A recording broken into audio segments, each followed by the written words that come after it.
One of my favorite quotes today as a 41-year-old father of 5 is that the only thing I know is that I know nothing, from Socrates. And this is a very special quote to me because this one in particular, I made fun of in my 20s because I thought it was super dumb. I thought this made no sense at all. And I was actually totally convinced that this Socrates guy was an idiot. Well, of course I know stuff. What do you mean the only thing I know is that I know nothing? The difference is, obviously with age and experience comes a little better perspective. I need you to understand how big the opportunity is.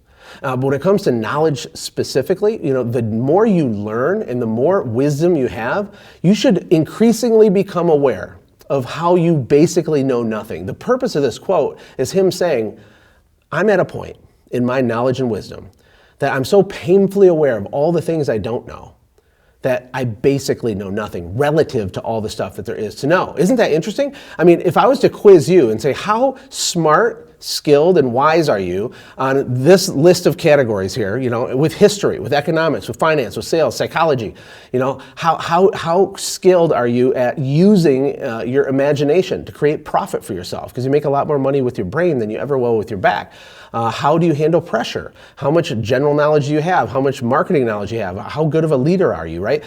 I don't know the answer to that. It doesn't particularly matter, but the point I'm making is that the least successful people generally score themselves higher when asked questions like this, because they kind of think they figured it out. Just like Josh Latimer when he was 18, really had figured it out. I knew a lot more stuff when I was 18 than I do now. Can you see what I'm saying? So when it comes to opportunity and upside for your business, you probably kind of think well, yeah, I could do $500,000 a year. Oh, if I push hard, over the next 5 years, I can get it up to $750,000.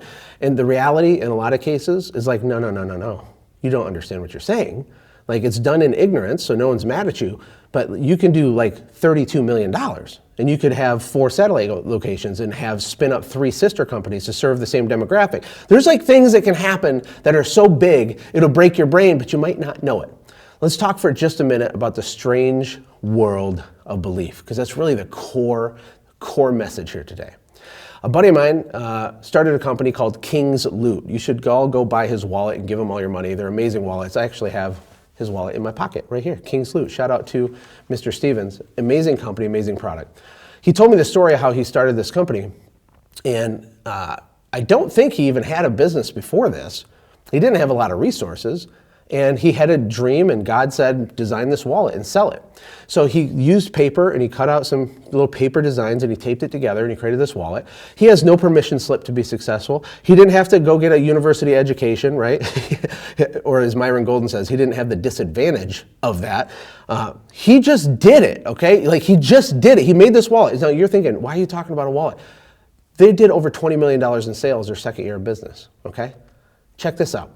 My accountant, his wife started a company called Lolly's Cookie Camp, and she is really, really good at decorating cookies. And so they figured out how to create a course for $47 that teaches moms how to decorate cookies better, to have great emotional connection with their daughters. They did $1.4 million their first year with their online sales funnel, okay? They didn't need a permission slip. They just went for it. Are you going for it? Are you doing it? If they can make money doing that, why can't you make more money with what you're doing?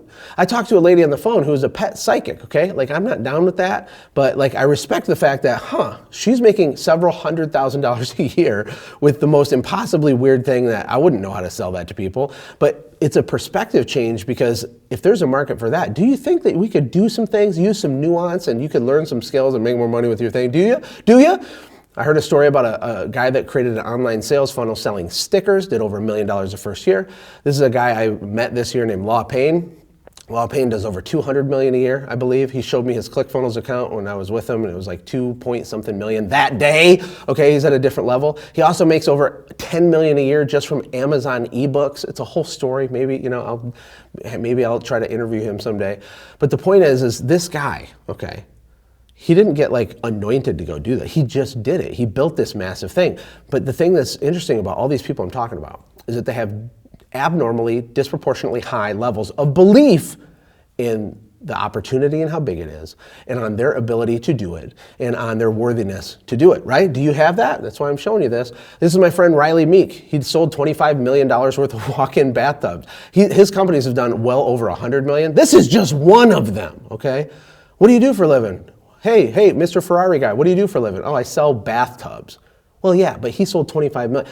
Look, are you hearing me? Are you hearing my heart? This is my friend Jamie Cross. She invented her own soap. It's called Man Soap. She has a bunch of other products. They do millions and millions and millions, but she made it like in her kitchen and sold it at farmers markets and built a giant company because she just made up her own soap. She made up her own rules. She made a cool soap. It's actually an amazing soap. You should definitely go buy that too because it's awesome. Here's some new friends of ours, Stephen and Chelsea Diaz. They help moms make money with Amazon. And they're a young couple. They have a young family. They're the most sweet, chill people ever, but they're doing 7 figures a month doing that. What's the moral of the story? Here's the moral of the story. I want you to dig faster, okay? I want you to dig louder, more enthusiastically. I want you to dig with belief. I need you to up-level your belief. Your competition isn't hearing this. Your competition is asleep. Here's a picture of an actual deed of land to a gold claim. I found it on the internet, just pretty cool to look at. The reason I put it on the screen for you is that you possess this right now, okay? It might not be a physical piece of land with physical gold, but the principle is 100% transferable and still true to you and your life with your small business. The question is, what are you gonna do about it? Are you gonna sit and have a campfire on top of your land, or are you gonna get your hands dirty and start digging? My friend, let us reason together. I want to help you get fully persuaded on how big the opportunity is for you and how capable you are, even though you're not perfect at tons of stuff, okay? I need you to get noisy. I need you to go get the freaking gold. Hey, I hope this was valuable for you. I hope that you found value in this. I hope you're encouraged and inspired with it. It's a gift to you. It's a gift to the world. My name's Joshua Latimer. Subscribe and like this wherever you're watching it, or you can go to warplan.com and get on my list. I'm going to be doing a lot more teachings and trainings like this because I'm sick of good people finishing last. I'm sick of narcissistic, money-hungry idiots all running around the internet making all the money, and good people like you are struggling for no reason. I'll see you in the next video. Bye.